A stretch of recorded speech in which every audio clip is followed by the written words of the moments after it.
We are at Port Arthur.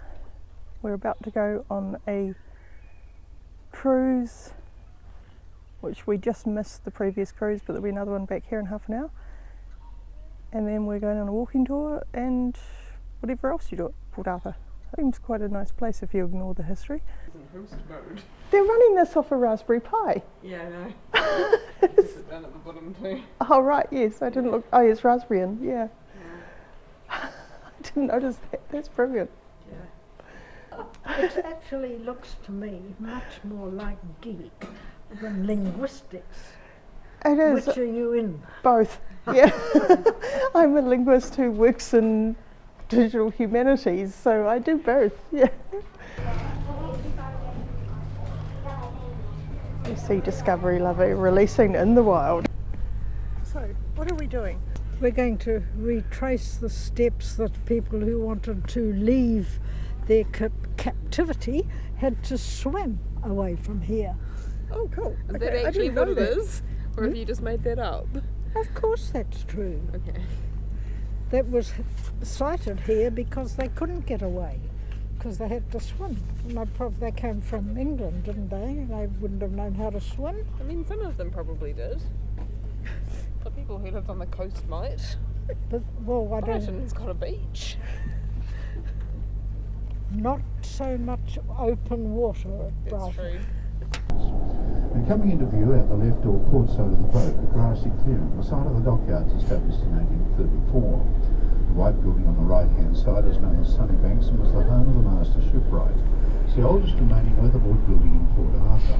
As a consequence, he accumulated a total of 300 strokes of the cane across the bare bucks and spent a total of 172 days in solitary confinement on board the water. One occasion it was 15 strokes of the cane for wantonly destroying his cap. Another time, 4 days solitary for absenting himself from his work gang.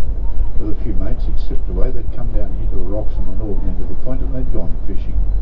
There was only enough floor space for 12 men to sit down at any one time. So if you said conditions were cramped and uncomfortable, you're probably making a gross understatement. How long did they say the walking tour was?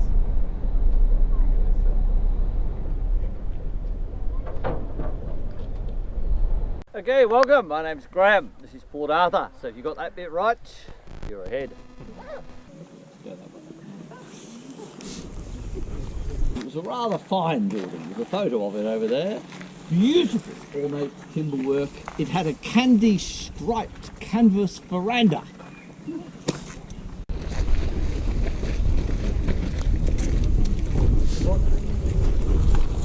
Look up there. That young man's got the hang of it quite nicely.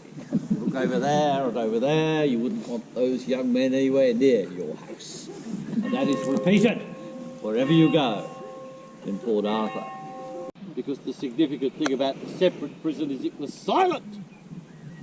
It was based on the Quaker concept of the power of silence and its reformative powers. And so the idea is you'll sit in your cell for 23 hours every day, basically mentally fixing yourself up through the power of silence.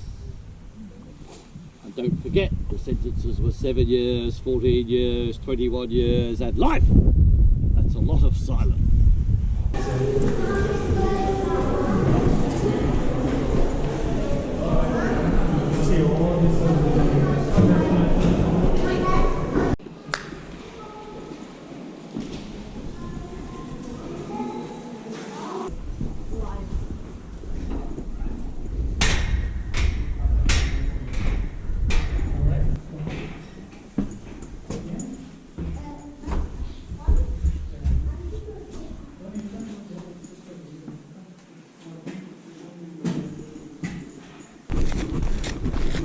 I didn't realise there'd be so much to see here. Yeah, no. Yeah, heaps. Yeah. Like even the grounds are really ginormous. Mm.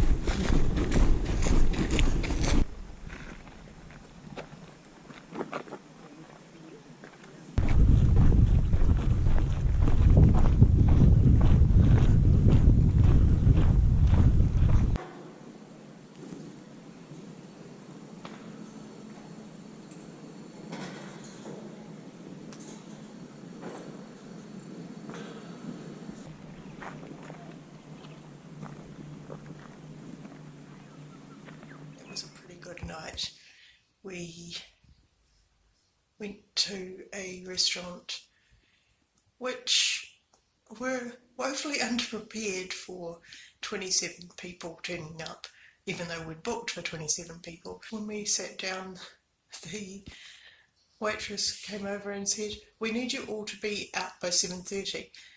And this was 6:30. And we all just laughed at that because there was no way they were even going to get us served by 7:30, that many people. And yeah, sure enough, our food started to arrive at like 7:25, and there was no more mention made of us leaving at 7:30. They didn't exactly try to hurry us out, but they very notably didn't offer us coffees or desserts or anything afterwards. It was like as soon as they cleared the tables, we were given the bill straight away. So we were out of there by about 9. And then Megan discovered that it was Diwali festival in Hobart, even though Diwali I thought was weeks ago, but I guess it's like they do in New Zealand where they like move it around from city to city so that the same entertainers get to go to multiple events. So she said, "Oh, let's go down and watch the fireworks."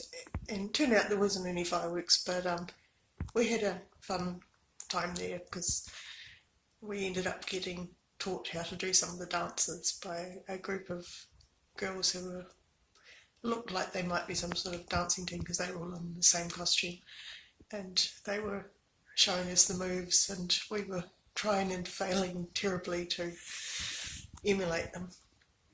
And then everyone else went off to get drunk somewhere, and I was getting really tired, and Discoverylover said she wanted ice cream, and I thought that was more acceptable than going to a bar. So of course no ice cream shops were open at that time, so we ended up just going to the supermarket and buying ice cream, by which time I didn't really feel like ice cream, but we were committed to a mission. Yeah, we had ice cream standing outside a supermarket very late last night because convention.